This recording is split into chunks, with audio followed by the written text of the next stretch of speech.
What's up everyone? This is our day 2 here in Amsterdam.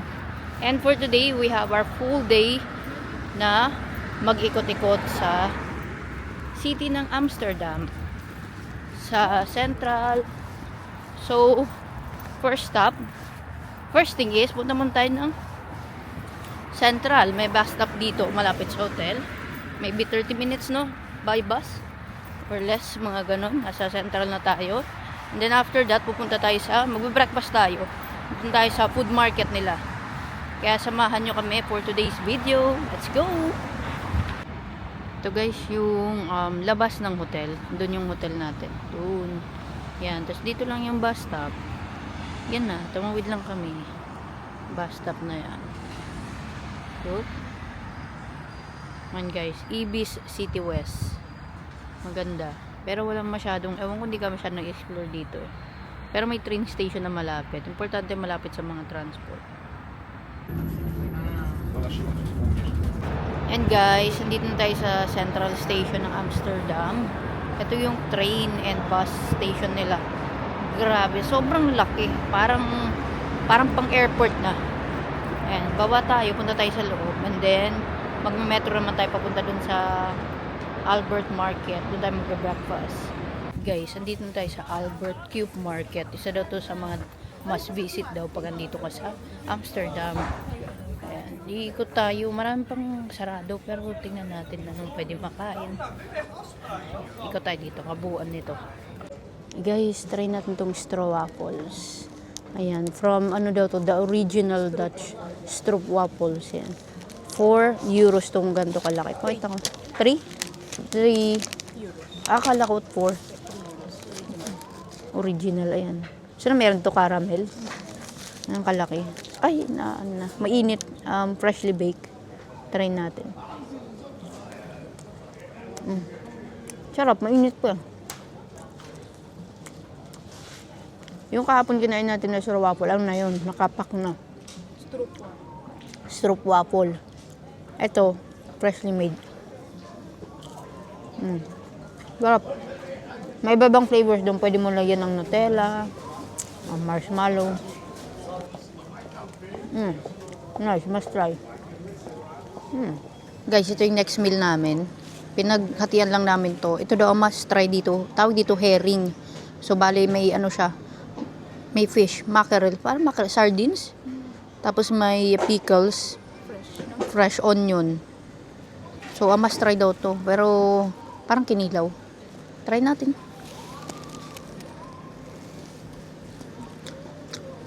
Sobrang masarap, sobrang fishy. Masarap naman siya. Acquired taste dapat, no? Acquired taste. Hindi siya for everyone. Pero masarap.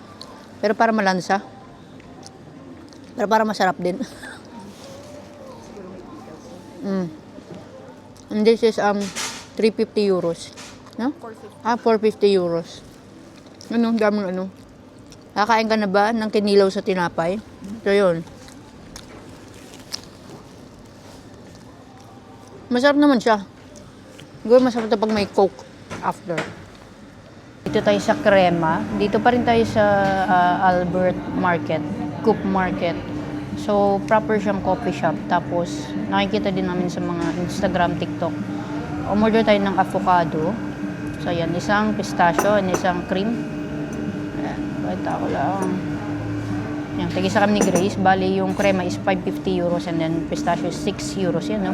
So, bali, yung avocado, guys, is ano siya? Ice cream. Ice cream siya na merong espresso. So, combination siya ng coffee and ice cream. Let's try it. First time natin titikim ng ganito. Yan, ganyan. And guys, so, yan, ice cream yan. Tapos mayroong espresso sa loob. Yun na yung kape. So, tingnan ko muna ng ganito. Let's try, guys.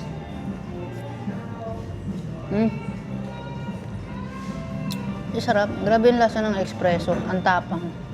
Tapos, samahan pa ng ice cream. Sobrang creamy. Wow. Sarap. Kakaiba pag nakataba. Ang sarap, sobrang sarap. Sobrang creamy. Try ko naman tong crema. Affogato crema. Grabe no, ice cream tapos kape. Parang Coke float. Ang sarap. Tapos sobrang creamy na ito.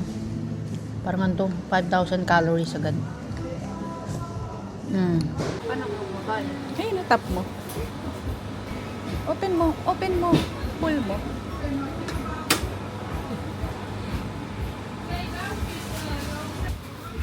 Guys, tikman natin to. Isa daw to sa mas try dito. Ito yung parang bendo nila.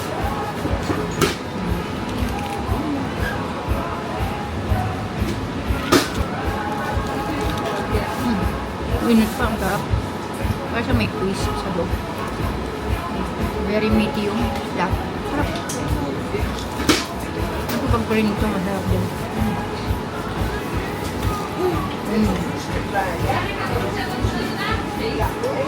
Yummy. Sarap ba yun? Guys! Taas nung ano nila. Dito kami sa escalator. Diba rin pupuntahan natin next is Vans Tapele. Yung nag-serve sila ng cookies, pero yung cookies na yun is isang flavor lang. Ooh, search for food. Grabe, travel talaga for food, no? And buti na lang, nagagamit namin yung GBP na app na pinurchase natin at 48 hours. Transport. From yesterday. Yes. Kaya unlimited rides.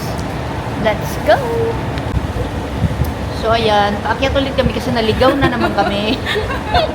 Lagi na lang kami naliligaw dito. Actually, medyo mas nakakalito siya in a sense kasi siguro dahil hindi siya English. Siyempre, Dutch yung mga wordings nila. So, akala namin yun na hindi pala. Layo, grabe. Guys, dito tayo sa Vans Tapele. Ayan, sa background natin. Ganda yung shop nila. Isa daw to sa must try na cookies dito sa Amsterdam. Actually, isang flavor lang ginagawa nila. Chocolate lang. Tapos may feeling na milk chocolate. Yun guys, oh. Isa lang talaga flavor nila dito guys. Walang iba. And a must try daw pag nandito ka sa Amsterdam. Try na natin.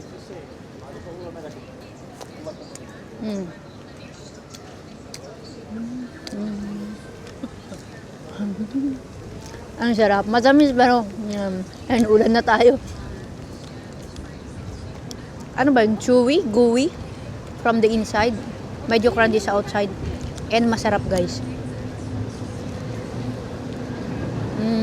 Wow. Ay! Sayang. 3 euros each. Bumili kami dalawa. Meron 6 for 15. Meron silang mga packages naman. Ayan, guys. Is it worth the hype? Yes, masarap. Yummy. Guys, dito pala yung shopping center nila dito sa Amsterdam. Malapit sa city center. Sa city center. Malapit sa Amsterdam Central Station. Ayan. Mga different brands. And then, ito na yung pinaka nila, Dam Square. Yan yung gitna. Kaya na may construction ngayon. Padaan lang tayo guys. And magche-check lang tayo ng damit kasi nilalamig tayo. Baka mabili tayong pang winter coat or jacket. Guys, nandito pa rin tayo sa parang shopping district nila.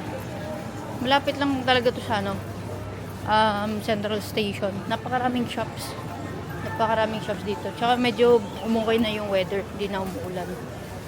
Although malamig pa rin yung hangin. Ito pagka papasyal kayo ng Amsterdam, gusto yung mag-shopping. Yan, dito yan. Katabing-katabi lang ng Hindi yung walking distance lang from the Central Station. Hey guys, dito sa shopping district nila, nakita tayo ng coffee shop na maganda. Ano to? A-Cafe? A-Cafe Amsterdam. Amsterdam Cafe. Ang ganda, so, super aesthetic. Nagkaroon talaga kami ng coffee shop para makaupo, makapag-toilet na rin. Ito yung classic na small pancakes nila. Hindi ko ma-pronounce yung pangalan eh. Para small pancakes, tapos isang large mocha. Itong ganitong small lang is nasa 5.75 euros and yung large coffee is 7 euros. Mahal, no? Pinalarge kasi. Malaki kasi. Pagka plus 2 euros kasi parang 5 lang yung regular size or small. Ayan guys, kaya na tayo.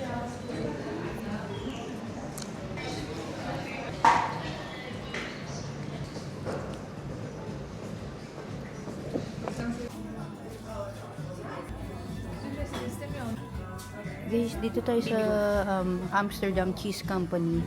Ito naparaming cheese, tapos meron pwede kang mag-taste test. Ayan o, mga free taste.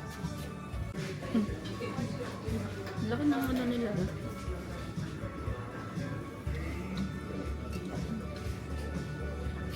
Ang tapang, parang may truffle kahapon. Tapang ka maalat. Good cheese. Ayan guys, dami ditong magsawa ka sa cheese. Tikman naman itong Gouda. Mas better siya. Hello. Baby baka. Exotic.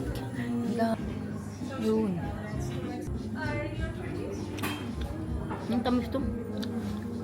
Sobrang garlic. Guys, different flavors yan, no? Lahat yan, free taste. Ang lasa ng truffle. Tapang. Yan guys, dun sa Amsterdam Cheese Company. Grabe, napakadami namang doon free taste ng cheese. Kaya lang nakalagay na doon kung galing kang papunta kang UK. So hindi ka pwede magdala ng cheese sa UK. May restriction sila. So hindi na kang bumili. Titikim-tikim lang. Naumay na. Pero sobrang generous nila sa cheese doon, which is good. Kasi kung wala ka namang alam sa cheese, tapos pipili mo yung gusto mong flavor. Yun. So, nag-enjoy tayo na busog. Free taste. Guys, dito tayo sa Uniqlo. Medyo nahihirapan na kasi ako sa sling bag ko. Camera bag kasi yan. Tapos ito, matagal ko na itong nakikita sa Uniqlo, sa London. Gusto ko sana may mga compartment. Kaya tingnan natin itong maganda sa atin. May 2 packet dito. Yun, no? Gusto ko talaga may zipper para safe. Tapos ito yung loob. Malaki. Pwedeng laptop din dyan. Tapos dito yung importante sa akin, may mga compartment. Pag sinisiksik ko kasi yung DJI, dito, tubig. Mayroon din ito, sa tubig, payong. Ayun, 2. Try natin. Suotin ko nga. Ganda. Yan guys, this is 29.90 euros, 30 euros to. Mga 25 pounds siguro. Biling ko na to guys. Biglang napabili ng bag. Nahirapan kasi ako dun sa bag ko. Ayan, mabilisan lang nabili. Tama na ng gastos. Let's go, bayaran na natin.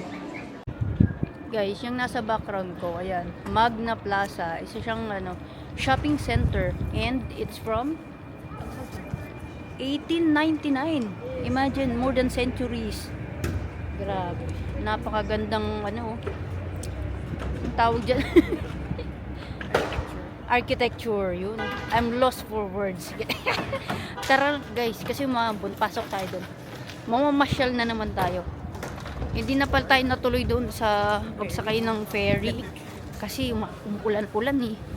Tapos hapon na.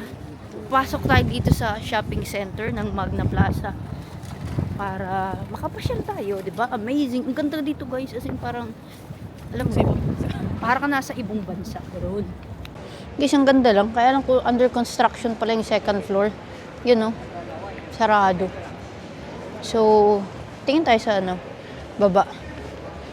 So, yung second floor niya sarado. Pero ang ganda. Parang hindi mall. Guys, lalabas na tayo kasi under construction to. Sobrang konti lang ng shops nila. Nag-expect pa naman tayo ng malaking malaki. Wala, okay lang yan. Ganun lang. Oo nga. Shopping center. Ano pala siya? Former General Post Office. Guys, nasa grocery na naman kami. Ito ng Albert Heijn. Ito yung nakikita lang namin ng malaking grocery. Kasi hindi kami nakapagdala ng vitamin. So, bibili kami ng mga ginger shots. Yung mga immunity shots. Yan, mga mix siya ng like ginger. Yung mga turmeric. Yun. Para naman di tayo magkasakit. Ayan, pakita natin. Ang dami naman yung binili mo. Baka mamulubin na tayo niyan. Kasi dito mo. Yan guys, after naming lumampas, naglalakad na kami pupunta sa, ang tawag sa area is Jordan. Jordaan. Ayan. Marami daw doon. Kanal. Yung kanal nila dito guys, yung kanal na maganda.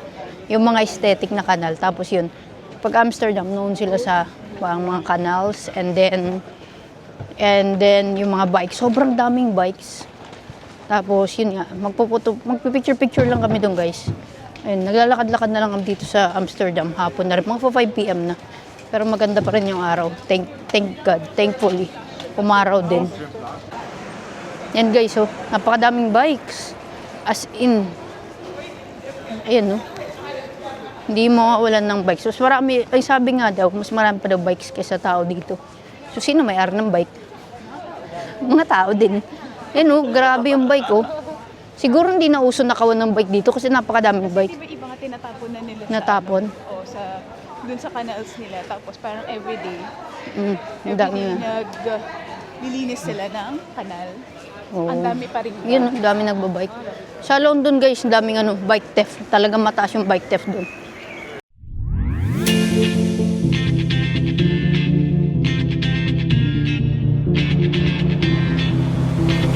When my days end, I might just fall in love. I know the DJ and I love this song. Me and you and the night feel so young. Every single moment has led up to this one. Whoa, did the stars align? Guys, yung mga souvenirs. Pumunta tayo dito kagabi. Kaya makapag-canvas na tayo. Mas mura dito. Grabe, ang gaganda naman ng mga mug nila. Ganda, no? Holland. Ayan ang Amsterdam, astig. Ako itong white. Ayan, ang ganda. Magkano yan? Bili ka. Hindi siya. Mas mabigat yun nandun sa akin. Ah, Mas mabigat siya dun sa... ito mo yung design. Pakita mo yung design. Ang ganda, oh. Ayan, nasa ano siya, almost 10 euros. Ganda naman. Bili ba tayo? Yung mga ano, ref magnet. Ito maganda, oh. Kaya lang hindi yung buo yung Amsterdam niya, walay.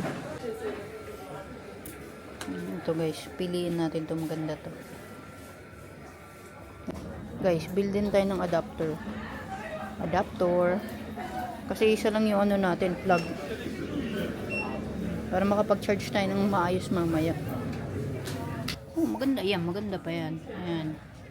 Cute. Kasi may mga batay. Maganda yung kulay. Parang pastel. So, yan ang dalawa yung bibilin natin, guys. Dalawa lang kasi hindi naman natin kailangan marami. Guys, dito tayo sa Ramen Ya. Nakikrib kasi kami ng something may soup. So, yun. Asian pa rin. Japanese. So, nag-order kami ng isang ramen which is Hakata Ramen. Salt-based. Bestseller nila. Authentic, original. And then rice. And then karaage. And then meron kaming Coke Zero. Ang liit ng Coke Zero nila guys ha. So, post ko na lang yung prices. No. Share lang kami guys kasi di ba hindi na maubos. Kaya, let's eat. Mix ko lang guys yung ramen. Yun no. Ano ba to? Chicken? Pork. Yun no. Kuha tayo. Sakto lang. Ano lang. Walang tinidor.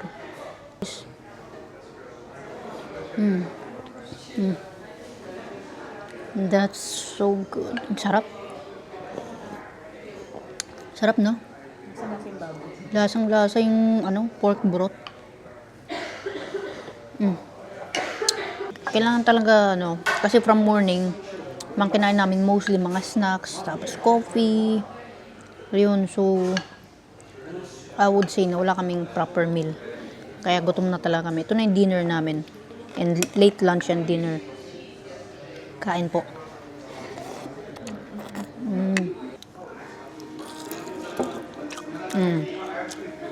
Sarap talaga ng chicken karaage guys. Tapos may konting lemon yun. Sarap. Lambot. Ito may egg.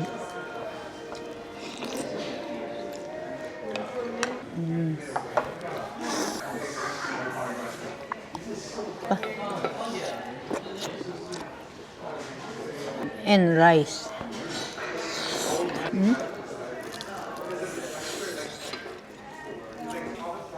Perfect yung meal pag may Coke. Paminsan lang naman. Ayan guys, ubusin lang namin tong meal. Tapos, tignan namin yung pang magagawa ng outside or baka uwi na kami kasi gusto na magpahinga ng maaga. Napagod ng mga lola nyo. Nakalakad sa labas. Ayan, we'll just finish our food. But so far, so good. Masarap yung pagkain nila. Guys, pauwi na tayo. Pero nadali na naman tayo, guys. May free sample kasi doon. Ayan, ito. Anong doon? Madam Cocos. So, ano to? Parang mga macaroons. Pero made of coconut. Iba-ibang flavor, guys. So, bali, Alam niyo 5 pieces for 10 euros. Gulo natin mag-vlog. Yung macaroon sa Goldilocks, pero mas masarap. Nadali sa free sample, pauwi na lang. Diyos ko po. Ganoon talaga pag di nagka-count ng calories, no? Tapos mas maganda kasi, masarap siya kasi may iba't ibang flavor siya. So, Ano yung pinili natin? Bumili tayo ng white chocolate, dark chocolate, matcha, natural, tsaka red velvet. Yun. So 5 euros, ay 5 Ten. pieces siya for 10 euros. Parang 2 euros each, no? Ayan, guys. Nadali tayo. Pero sabayin natin kakainin, ha? Pauwi na kasi tayo. Guys, napakaganda talaga dito sa Central Amsterdam. Ayan, no? Yung likod. Grabe, oh. Miss, pauwi na tayo, eh. Napakaganda, oh. Na. Yun yung ferry, yun tayo nakasakay. Mayaman na, okay lang yan. Guys, karating tayo sa hotel and before we wrap up our day, ayan, titikman natin ito ating nabili na macaroons, Madam Cocos. Wow! Labas natin isa-isa. And meron tayong red velvet dito. Ano to? Pistachio and matcha. White chocolate naman to. Dark chocolate and then original. Yan. Tikman natin. Guys, siguro tingin lang ng isa-dalawa kasi matcha. Yun. Ay, green na green naman yan. Sarap.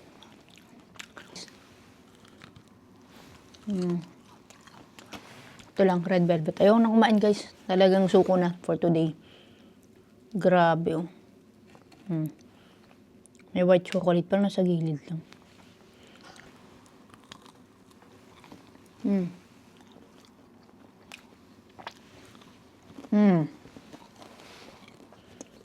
So far, sasarap naman pala dito sa Amsterdam. Yung masasabi ko. That's it, guys. Sarap. And guys, that's all for today sa ating day 2. Full day dito sa Amsterdam. Medyo magulo yung vlog natin kasi wala talaga tayo yung parang say na parang direction. May plans kami pero dahil umulan, hindi na natuloy. Pero so far, nag-enjoy kami doon sa mismong central ng Amsterdam. Malaki, guys. So, doon pa lang ubos na talaga yung time namin. Tapos, yun nga, yung food. Yun talaga yung number 1 na gusto namin gawin is yung mag-food trip. Hindi marami kasi hindi naman talaga kami kumakain ng marami. So, at least marami rin kami natikman. Tapos, yun. Masasabi ko, maganda yung lugar nila dito sa Amsterdam. Maganda, no? Siguro mas maganda mas umaraw pa. Nung medyo hapon na, sobrang na-appreciate na namin kasi umaraw. Tapos, gusto pa sana mag-stay kasi 9 PM yung sunset, kaya medyo pagod na kami. At from 10 na sa labas na kami, and ngayon 8 na. So, yun. Diba, 10 hours sa labas. Tapos pagod na kami, ilang steps na tayo, no? 16,000, 17, yun. So, that's it for today. Sana nag-enjoy kaya sa ating video for today. And tomorrow is our 3rd day here in Amsterdam and na-exit naman tayo at papunta naman tayo sa Brussels, Belgium, which is via train. Yun, mga connecting lang. So, from London, pwede ka rin mag-train papunta dito sa Amsterdam. Pero yun yung route natin, nag-plane tayo, Amsterdam to Brussels, Belgium, which is train. And then from Brussels, Belgium to Paris. And then magti-train tayo and then Paris to London flight naman. So yun guys, sana abangan nyo pa yung ating mga other days dito sa ating Europe trip para sa ating birthday week. Thanks for watching. Don't forget to comment, like, and share this video. Peace out.